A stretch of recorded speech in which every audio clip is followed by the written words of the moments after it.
Hello guys, welcome to our love Manu vlogs. ಎಲ್ಲರೂ ಹೇಗಿದ್ದೀರಾ? ಎಲ್ಲರೂ ಚೆನ್ನಾಗಿದ್ದೀರಾ ಅಂದ್ಕೊಂಡಿದ್ದೀನಿ. ನಾನು ಕೂಡ ಚೆನ್ನಾಗಿದ್ದೀನಿ. ಇವತ್ತು ಈಗ ತಿರ್ಗಾ ನನ್ನ ಕಸಿನ್ಸ್ ಜೊತೆ ದಸರಕ್ಕೆ ಹೋಗ್ತಾ ಇದ್ದೀವಿ. ಇವತ್ತು ಎಲ್ಲಿದ್ದೀನಿ ಅಂತ ಹೇಳಿದ್ರೆ, ನಾನು ನಮ್ಮ ಕಲ್ಲೂರಲ್ಲಿ ಇದ್ದೀನಿ. ಇದು ನಮ್ಮ ಅಣ್ಣನ ಮಗಳು, ಇದು ನಮ್ಮ ಅಣ್ಣನ ಮನೆ.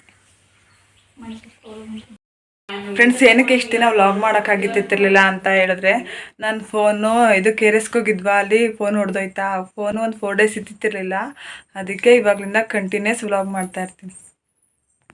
ನಮ್ಮ ದೊಡ್ಡಮ್ಮ ರೆಡಿಯಾಗಿದ್ರು, ನಮ್ಮ ಅದಕ್ಕೆ ಊಟ ಮಾಡ್ತಾಯಿದ್ರು ಹೊಲ್ತಕ್ಕೆ ಹೋಗೋಕ್ಕೆ. ಹಾಗೆ ನಮ್ಮ ಬಿಂದುನು ರೆಡಿಯಾಗಿದ್ಲು. ನಮ್ಮ ದೊಡ್ಡಪ್ಪ ಅಲ್ಲಿ ಕೂತಿದ್ರು ಊಟ ಮಾಡಿಬಿಟ್ಟು. ಹಾಗೆ ನಮ್ಮ ಸಿಸ್ಟರ್ಸ್ ಮನೆಗೆ ಬಂದಿದ್ವಿ, ಅವರೆಲ್ಲ ಮುಖ ಮುಚ್ಕೋತಾ ಇದ್ರು. ಹಾಗೆ ಆಟೋದಲ್ಲೇ ಹೋಗ್ತಾ ಇದ್ವಿ, ಬಸ್ ಸಿಗ್ಲಿಲ್ವಾ, ಅದಕ್ಕೆ ಆಟೋದಲ್ಲಿ ಹೋಗ್ತಾ ಇದ್ವಿ. ಫ್ರೆಂಡ್ಸ್, ಈಗ ನಾವು ವಸ್ತು ಪ್ರದರ್ಶನ ಹತ್ರ ಬಂದ್ವಿ. ಫುಲ್ಲು ರಶ್ ಹತ್ರ. ಈಗ ಹೊರಗಡೆ ಹೋಗ್ತಾ ಇದ್ವಿ. ಒಂದು 11 ಮೆಂಬರ್ಸ್ ಇಂದ ಬಂದಿದ್ದೀವಿ. ನೋಡೋಣ ಬನ್ನಿ. ಆಯ್ತು, ಆಮೇಲೆ ಎಕ್ಸಿಬಿಷನ್ ಹತ್ರ ಬಂದ್ವಿ. ನಮ್ಮ ಸಿಸ್ಟರ್ಸ್ ಎಲ್ಲ ಬರ್ತಾ ಇದ್ರು. ಆ ಕಡೆ ಈ ಕಡೆ ಎಲ್ಲ ಹೊಂಟೋಗಿದ್ರು. ಒಂದು ಕಡೆ ನಿಂತಿದ್ವಿ ನಾವು, ಬರಲಿ ಅಂತ ಕಾಯ್ಕೊಂಡು. ಹಾಗೆ ಟಿಕೆಟ್ ತಗೊಂಡು ಎಲ್ಲ ನಿಂತ್ಕೊಂಡು ಆ ಕಡೆ ಸ್ವಲ್ಪ ಮೈಸೂರು ಎಕ್ಸ್ಪೋ ಅಂತ ಇದೆಯಲ್ಲ, ಫೋಟೋಸ್ ತಗೋತಾ ಇದ್ರು ನಮ್ಮ ಕಸಿನ್ಸ್. ಒಳಗಡೆ ಹೋದ್ವಿ, ಸುಮಾರು ಕ್ಲಿಪ್ಪಿಂಗ್ಸ್ ತಗೊಳಕ್ಕಾಗಿಲ್ಲ. ಹಾಗೆ ನೈಟ್ ಸ್ವಲ್ಪ ಅದು ಲೈಟಿಂಗ್ಸ್ದು ನೀರಲ್ಲಿ ವೀಡಿಯೋ ಮಾಡ್ತಿದ್ರು. ಹಾಗೆ ಕ್ಲಿಪ್ಪಿಂಗ್ಸ್ ತಗೊಂಡ್ರು ನಮ್ಮ ಸಿಸ್ಟರ್ಸು. ಎಕ್ಸಿಬಿಷನಲ್ಲಿ ಸ್ವಲ್ಪ ಕ್ಲಿಪ್ಪಿಂಗ್ಸ್ ತಗೊಳಕ್ಕಾಗಲಿಲ್ಲ. ಹಾಗೆ ನೋಡಿಕೊಂಡು ಅರಮನೆ ಹತ್ರ ಬಂದ್ವಿ. ಅರಮನೆ ಹತ್ರ ಸ್ವಲ್ಪ ಕ್ಲಿಪ್ಪಿಂಗ್ಸ್ ತಗೊಂಡು ಫೋಟೋಸ್ ವೀಡಿಯೋಸ್ ಎಲ್ಲ ಮಾಡಿಕೊಂಡು. ನೈಟು ಬಂದಿದ್ದು ಲೇಟ್ ಆಯಿತು. ಒಂದು 11 o'clock ಆಯಿತು. ಆಟೋದಲ್ಲಿ ಬಂದ್ವಿ. ಫ್ರೆಂಡ್ಸ್, ನೈಟು ಬಂದಿದ್ದು ಲೇಟ್ ಆಯಿತು, ಸೊ ಅದಕ್ಕೆ ವೀಡಿಯೋ ಮಾಡ್ಕೊಳಕ್ಕಾಗಲಿಲ್ಲ. ಹಾಗೆ ನನ್ನ ಫೋನಲ್ಲಿ ಚಾರ್ಜರ್ ಇರಲಿಲ್ಲ. ಕಲ್ಲೂರ್ಗೆ ಹೋಗಿ ತಿರ್ಗಾದ್ರು ನೆಕ್ಸ್ಟ್ ಟೈಮ್ ಮಾರ್ನಿಂಗು. ಇವಾಗ ಕೇರ್ನಗರಕ್ಕೆ ಬಂದ್ವಿ, ನಾನು ಮತ್ತು ನಮ್ಮ ಅಣ್ಣನ ಮಗಳು. ಆಯಿತು, ಆಮೇಲೆ ನಮ್ಮ ಯಶಿಕಾ ಆಟ ಆಡ್ತಾ ಇದ್ಲು. ನಮ್ಮ ಅಕ್ಕರ ಮನೆ ಮುಂದೆ ಅಲ್ಲಿಗೆ ಬಂದ್ವಿ. ನಮ್ಮ ಭಾವ ಕೂತಿದ್ರು. ನಮ್ಮ ಅಕ್ಕ ಅಲ್ಲಿ ನಿಂತ್ಕೊಂಡು ಏನೋ ಕೇಳ್ತಾ ಇದ್ರು. ನೋಡಿ ಫ್ರೆಂಡ್ಸ್, ಫುಲ್ಲು ಚೈಲ್ಡ್ ನನ್ನ ಮಕ್ಕಳು ಇವರೆಲ್ಲ ಹೆಂಗೆ ಆಟ ಆಡ್ತಾ ಇದ್ದಾರೆ ಅಂದರೆ ವಾಟರ್ ಬಲೂನ್ಸ್ ಅಲ್ಲಿ. ಬರೀ ಇಂಥದೆಯ ಕೇಳೋದಿಲ್ಲ. ಫುಲ್ ಇವಾಗ ಬಿಸಿಲಿದೆಯಲ್ಲ, ಇವತ್ತು ಸ್ವಲ್ಪ ಬಿಸಿಲು ಬಂದ್ಬಿಟ್ಟಿದೆಯಲ್ಲ, ಅದಕ್ಕೋಸ್ಕರನೇ ಆ ವಾಟರ್ ಬಲೂನ್ಸ್ ಅಲ್ಲಿ ಆಟ ಆಡ್ತೀವಿ ಅಕ್ಕ, ಪ್ಲೀಸ್ ಪ್ಲೀಸ್ ಅಂತ ಅಂದ್ಬಿಟ್ಟು ನನಗೆ ಕೇಳ್ಕೊಂಡು ಬಂದು ಆಟ ಆಡ್ತಾ ಇದ್ದಾರೆ. ಮಾಡ್ಕೊಬಿಟ್ಟು ಇಲ್ಲಿ ಯಾವ ತರ ಆಟ ಆಡ್ತಾ ಇದ್ದಾರೆ.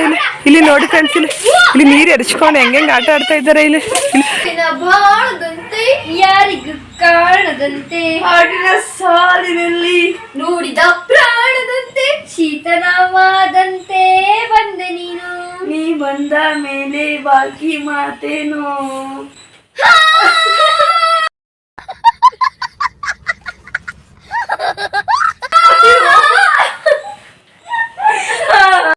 ಮಮ್ಮಿ ಏನ್ ಕುಡಿತಾ ಇದ್ದಿ?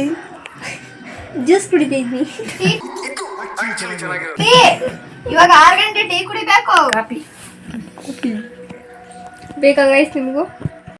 ಗೈಸ್, ಇವರು ಅಣ್ಣೆ ಕಾಲು ಆಡ್ತಿದ್ದಾರೆ. ಒಂದಜ್ಜಿ ಮಲಗಿದೆ, ಒಂದಜ್ಜಿ ಟಿವಿ ನೋಡ್ತಿದ್ದಾರೆ.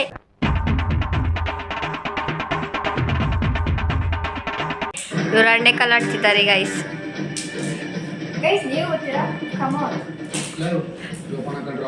Good morning friends. ನಾನು ನೆಕ್ಸ್ಟ್ ಟೈಮ್ ಮಾರ್ನಿಂಗ್ ವ್ಲಾಗ್ ಇದು ಕಂಟಿನ್ಯೂ ಮಾಡ್ತಾ ಇರೋದು. ಇವತ್ತು ಸಂಡೇ. ನನ್ನ ಹಸ್ಬೆಂಡ್ ಸಹ ಬರ್ತಾಯಿದ್ರು. ನಮ್ಮ ಮನೇಲಿ ಇವತ್ತು ಒಬ್ಬಿಟ್ಟು ಊಟ ಅಂತ ಫ್ರೆಂಡ್ಸ್. ಹಾಗೆ ನನ್ನ ಹಸ್ಬೆಂಡ್ ಮನೆಗೆ ಬಂದಿದ್ರಲ್ಲ, ಚುಂಚನಕಟ್ಟೆ ನೋಡಿರಲಿಲ್ಲ ಅಂತಿದ್ರು. ಅಲ್ಲಿ ರಾಮದೇವ್ರ ದೇವಸ್ಥಾನ ಇದೆಯಲ್ಲ, ಸೊ ಅದಕ್ಕೆ ಬನ್ನಿ ಇಬ್ಬರು ಹೋಗ್ಬಿಟ್ಟು ಬರೋಣ, ನೋಡ್ಕೊಂಡು ಬರೋಣ ಅಂತ ಹೋಗ್ತಾ ಇದ್ದೆ. ಇದೇ ರಾಮದೇವ್ರ ದೇವಸ್ಥಾನ ಚುಂಚನಕಟ್ಟೆಯಲ್ಲಿ ಇದು ಸ್ಥಾಪನೆ ಆಗಿರೋದು. ಫುಲ್ಲು ಸಖತ್ತಾಗಿದೆ ಮಾತ್ರ. ಒಳಗಡೆ ಹೋದ್ವಿ, ಫುಲ್ಲು ಪೀಸ್ಫುಲ್ ಆಗಿದೆ. ಹಾಗೆ ಎಲ್ಲಾನು ನೋಡಿಕೊಂಡು ಫ್ರೆಂಡ್ಸ್, ನಾನು ಮತ್ತು ನನ್ನ ಹಸ್ಬೆಂಡ್ ಚುಂಚನಕಟ್ಟೆ ನೋಡೋಕೆ ಬಂದಿದ್ದೀವಿ. ಏನೋ ಒಂಥರ ದೇವಸ್ಥಾನಕ್ಕೆ ಹೋಗ್ಬಿಟ್ಟು ಬಂದ್ವಲ್ಲ, ಚೆನ್ನಾಗಿ ನೀರು ನೋಡೋದ ಅಂತ ಇಬ್ಬರು ನೋಡ್ತಾ ಇದ್ವಿ. ನೀರು ಏನಷ್ಟು ಜಾಸ್ತಿ ಇರಲಿಲ್ಲ. ಆಂಜನೇಯಂದು ಸ್ಟ್ಯಾಚ್ಯೂ ಕುಣಿಸಿದ್ರಲ್ಲ, ಅಲ್ಲೆಲ್ಲ ನೋಡಿಕೊಂಡು ಸುಮಾರು ಕಡೆ ಸೈಡೆಲ್ಲ ಸುತ್ತಾಡ್ಕೊಂಡು ಬಂದ್ವಿ. ಫುಲ್ಲು ಏನೋ ಒಂಥರ ಸಖತ್ತಾಗಿತ್ತು ಫ್ರೆಂಡ್ಸ್. ಚುಂಚನಕಟ್ಟೆಯಿಂದ ಬಂದ್ವಿ. ಅವಾಗ ಮಾತ್ರ ಫುಲ್ಲು ಬಿಸಿಲು ಸಖತ್ತು. ಅಲ್ಲೂ ಏನೇನೋ ತಿಂದ್ವಿ. ಹಂಗಿದ್ರೂ ಸ್ವಲ್ಪ ಸುಸ್ತು ಬಿಸಿಲಲ್ಲಿ ಹೊಂಟೋದ್ವಲ್ಲ, ಅದಕ್ಕೆ ಹಂಗೆ ಬಂದು ಊಟ ಮಾಡಿ ಇಬ್ಬರೂ. ಅವರು ಸ್ವಲ್ಪ ಹೊತ್ತು ರೆಸ್ಟ್ ಮಾಡಿದ್ರು, ನಾನು ಸ್ವಲ್ಪ ಹೊತ್ತು ರೆಸ್ಟ್ ಮಾಡಿ. ಅವರು ಈಗ ಜಸ್ಟ್ ಹೊರಟರು ಊರಿಗೆ. ನಾನು ಸಹ ಸುಮ್ಮನೆ ಕೂತಿದ್ದೆ. ಆಯಿತು, ಆಮೇಲೆ ಏನೋ ಒಂಥರ ಇವತ್ತಿನ ಡೇ ಮಾತ್ರ ಫುಲ್ಲು ಸಖತ್ತಾಗಿತ್ತು. ತುಂಬ ಸ್ವೀಟ್ ಮೆಮೊರೇಬಲ್ ಆಗಿತ್ತು. ನನಗೆ ಮಾತ್ರ ತುಂಬ ಖುಷಿ ಆಯಿತು ಮಾತ್ರ ಇವತ್ತಿನ ಡೇ. ಈ ವಿಡಿಯೋನ ಇಲ್ಲಿಗೆ ಎಂಡ್ ಮಾಡ್ತಾ ಇದ್ದೀನಿ. ಈ ವಿಡಿಯೋ ಯಾರಿಗೆಲ್ಲ ಇಷ್ಟ ಆಗಿದ್ರೆ ದಯವಿಟ್ಟು ಲೈಕ್ ಮಾಡಿ, ಕಮೆಂಟ್ ಮಾಡಿ, ಶೇರ್ ಮಾಡಿ. ಹಾಗೆ subscribe to love Manu vlogs. Please ಎಲ್ಲರೂ ಸಬ್ಸ್ಕ್ರೈಬ್ ಮಾಡಿ, ಹಾಗೆ ಸಪೋರ್ಟ್ ಮಾಡಿ. Thank you. Bye bye.